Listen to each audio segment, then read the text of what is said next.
గౌరవప్రదంగానే ఉంటుంది కదా. So we'll tell you, మీకు కూడా సస్పెన్స్ ఉండను కదా.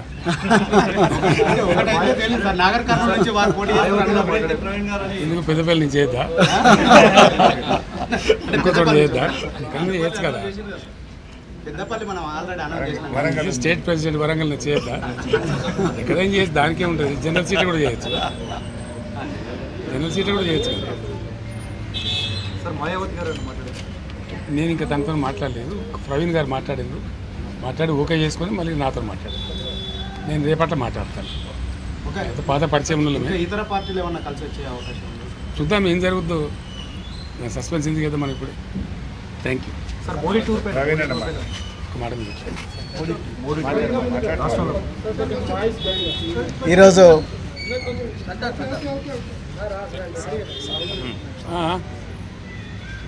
ఈరోజు తెలంగాణ మాజీ ముఖ్యమంత్రి శ్రీ పెద్దలు గౌరవనీయులు శ్రీ కేసీఆర్ గారిని కలిసినందుకు చాలా ఆనందంగా ఉంది.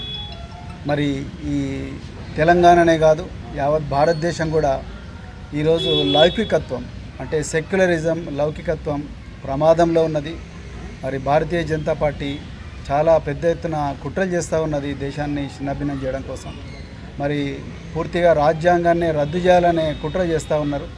సో ఆ పరిస్థితుల్లో మరి సెక్యులర్ పార్టీ అయినా, మరి సెక్యులర్ భావాలు కలిగి సెక్యులరిజాన్ని నిరంతరం కాపాడిన మరి భారతీయ రాష్ట్ర సమితి, అదేవిధంగా పెద్దలు కేసీఆర్ గారు, వారు మరి నేను బైంజీ మాయావతి గారి ఆశీస్సులతోని మరి వారిని కూడా కలవడం జరిగింది.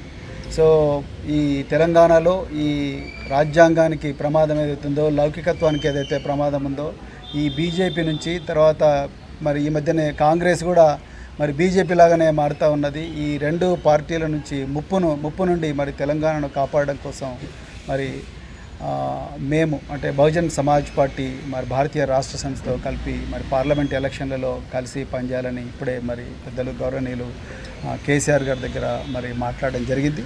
మరి తప్పకుండా మరి ఇంతకుముందు మీరు అన్నట్టుగా సీట్ల సర్దుబాటు విషయం ఏదైతే ఉందో, ఈ షీట్ షేరింగ్ విషయం అయితే మళ్ళీ మేము మా అధిష్టానానికి నివేదిస్తాం. అదేవిధంగా మరి మన మాజీ ముఖ్యమంత్రి గారు తప్పకుండా బైంజీ గారితో కూడా మాట్లాడతారు. సో దాని తర్వాత మరి ఇరు వర్గాలు, ఇరు పార్టీలు ఒక నిర్ణయానికి వచ్చి తర్వాత తప్పకుండా మీకు ఒక గుడ్ న్యూస్ ఇస్తాం. బట్ తప్పకుండా తెలంగాణలో ఈ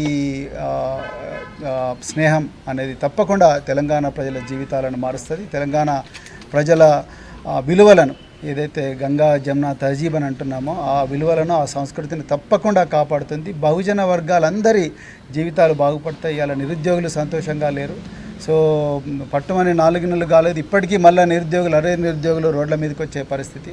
అదేవిధంగా పెద్ద ఎత్తున ఈ లౌకికత్వానికి తూట్లు పొడిచే సంస్కృతి అనేది మరి తెలంగాణలో వస్తూ ఉన్నది. అందుకొరకే ఈ స్నేహం అనేది, ఈ ఐకమత్యం అనేది రాబోయే రోజుల్లో తెలంగాణ సమాజాన్ని చాలా గొప్పగా మార్చబోతున్నది.